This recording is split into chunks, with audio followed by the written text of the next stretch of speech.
Chers auditeurs, dear listeners, bonjour. Welcome in comdarchipodcast Season 4. Saison 4, dans le monde fascinant des architectes. And in the architectural projects. Je suis Anne-Charlotte Depondt, passionnée d'architecture et docteur des universités en histoire de l'archi. I am one of the spokespersons of Anne-Charlotte, who is a PhD in architecture history. Merci. Thank you. D'être avec moi aujourd'hui. To be with us today. Et And maintenant, now, lundi en français, place au talent. and Wednesday, let's talk projects. In English, of course. Bienvenue dans Comme d'Archi.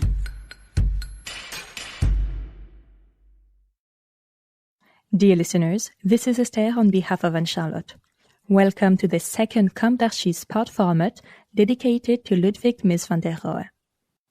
Indeed, remember, I wanted us to meet today for a transversal reading around this great character belonging to the history of architecture. And yes, I remind you that Mies van der Rohe, who lived from 1886 to 1969, would be in the top 3 with Frank Lloyd Wright and Le Corbusier of the great masters of 20th century architecture. Obviously, there is no question of saying that this short format alone will settle the Mies question. There is no question of competing with eminent specialists, and on the contrary, we will reserve many other opportunities for this subject, as the themes that refer to this immense figure, father of the famous less is more, are so rich. History, teaching, modernity, international style, monographic readings on the works he left us, philosophy, influence, metal architecture, etc. Today, what interests us is this legacy of modernity.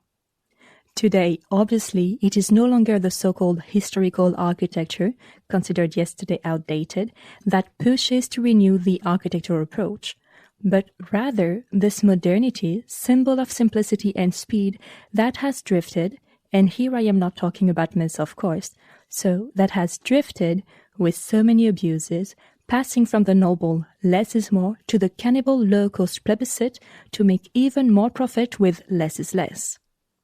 A disastrous drift which in France has allowed the famous cubes of this very ordinary architecture to flourish. Whereas Mies, who spent his life searching with an unequaled seriousness, was adept at finesse, at structure, believing that the architecture of his time should not be reduced to a bunker.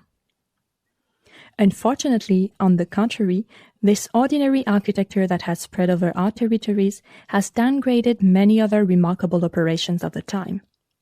So, to try to reconnect with the essence of modernity, let's rediscover these few ideas that gravitate around Mies by quoting him.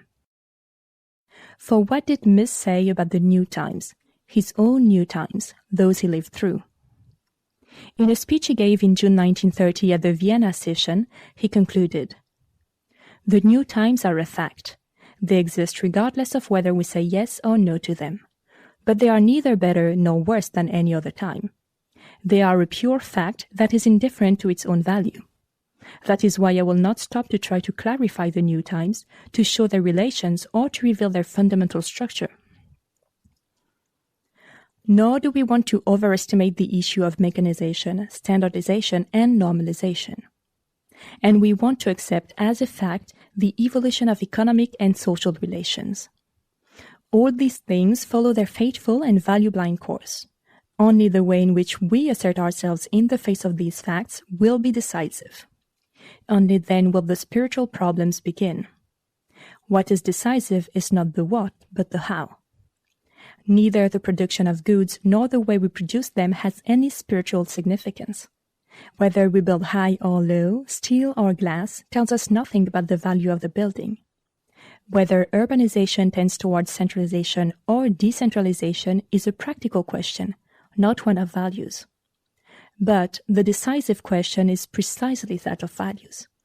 We must define new values, determine the ultimate goals in order to establish a scale of values. For each era, including our own, has meaning and justification only if it provides the conditions for the existence of the spirit. 35 years later, in 1965, Mies van der Rohe wrote in the foreword to Werner Blaser's book, Mies van der Rohe, die Kunst der Struktur, about the architecture of our time. I consciously entered the profession around 1910. The Jugendstil and Art Nouveau movements were coming to an end. Official buildings were more or less influenced by Palladio or Schinkel. But the real achievements of this period were the industrial and purely technical buildings. It was in fact an incoherent time, and no one could or would solve the question of the essence of architecture. Perhaps the time was not yet ripe for an answer. However, I raised the question and was determined to find an answer. It was only after the war, around the 1920s, that it became increasingly clear that technical development influenced many aspects of our lives. We discovered that technology was a civilizing force to be reckoned with. In the field of construction, the evolving technology made available new materials and more practical working methods that were often in sharp contrast to our traditional architectural concepts. And yet, I believed in the possibility of developing architecture with these new means. I felt that it should be possible to bring all the new forces in our civilization into harmony.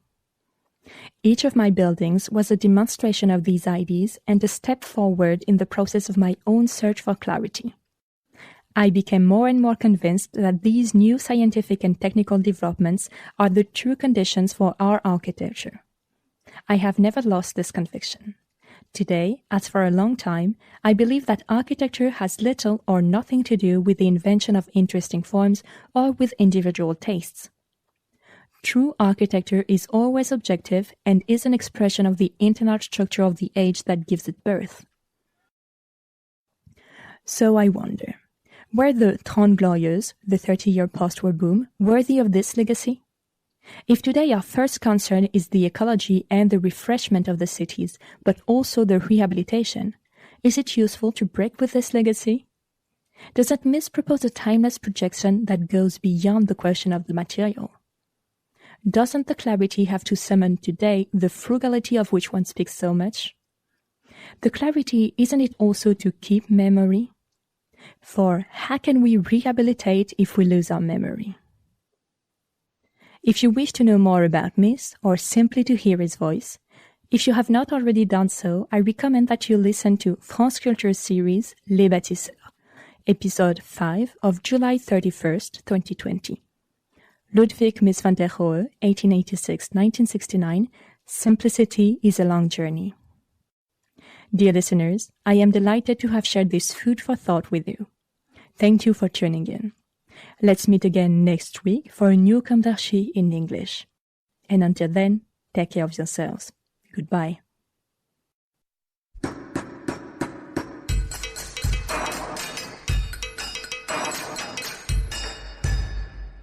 Thank you for listening. Thanks to Julien Rebours, sound engineer, who is collaborating with us today. Don't forget to tune in to our previews on Instagram at comdarchipodcast. If you enjoy this podcast, don't hesitate to promote it by giving it 5 stars and a little comment on Apple Podcast or on your favorite podcast platform. And above all, subscribe to listen to all of our episodes for free.